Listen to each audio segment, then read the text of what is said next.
প্রতিদিন আমরা একটা করে হজ আর একটা করে উমরা করতে পারি। প্রতিদিন একটা করে হজ একটা করে উমরা করা সম্ভব। বলতে পারেন ভাই কিভাবে? এই হাদিসটা শুনুন।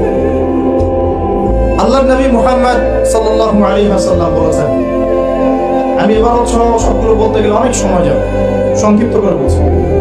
যে ব্যক্তি ফজরের নামাজ জামাতের সাথে পড়ে, বলেন আমার সাথে, যে ব্যক্তি ফজরের নামাজ জামাতের সাথে পড়ে, এরপর সালাম ফিরানোর পরে ওই জায়গায় বসে থাকে, সালাম ফিরানোর পর ওখানেই বসে থাকে, বসে বসে আল্লাহ পাকের জিকির আজগার তাসবিহ তাহলিল করতে থাকে।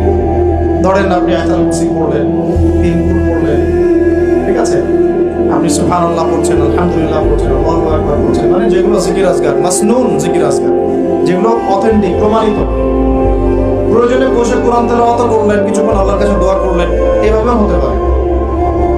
এভাবে করার পর সূর্য উঠে গেল। ধরেন জামাত আপনাদের এখানে কয়টায় হয়? হ্যাঁ, 5:50 বা 55 এরকম না? সূর্যোদয় তো হচ্ছে এখন প্রায় 6:30 কি 40-এর দিকে।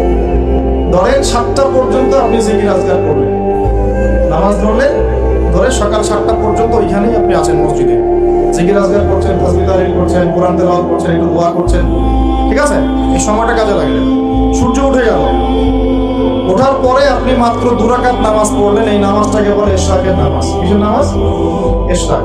এবার আপনি চলে গেলেন, মসজিদ থেকে বের হলেন। নবী সাল্লাল্লাহু আলাইহি ওয়াসাল্লাম বলেন, এই ব্যক্তির আমলনামায় একটা কবুল হজ, একটা কবুল উমরা নেকি দেয়া। এইগুলো পাওয়া যাবে? একটা হজ করা চারটাখানি কথা, সবার তো তৌফিকও হয় না। হয় অনেকের টাকা আছে, হজ করতে পারে না, আছে না? অনেকের টাকা আছে, হজ করতে পারে না, সামর্থ্য আছে, যেতে পারে না। অনেকের শেষ বয়সে শরীর কুলায় না, আর হজ ওমরার কাজগুলো একটু কষ্ট আছে। এগুলো বৃদ্ধ বয়সে যারা যান তাদেরকে বেগ পেতে হয়। ইমানের জোরে তারা করেন, কিন্তু শারীরিক কষ্ট আছে।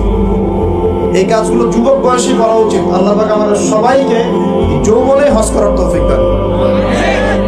যারা আল্লাহর ঘর দেখে নাই তাদেরকে আল্লাহর ঘর দেখার তৌফিক দান।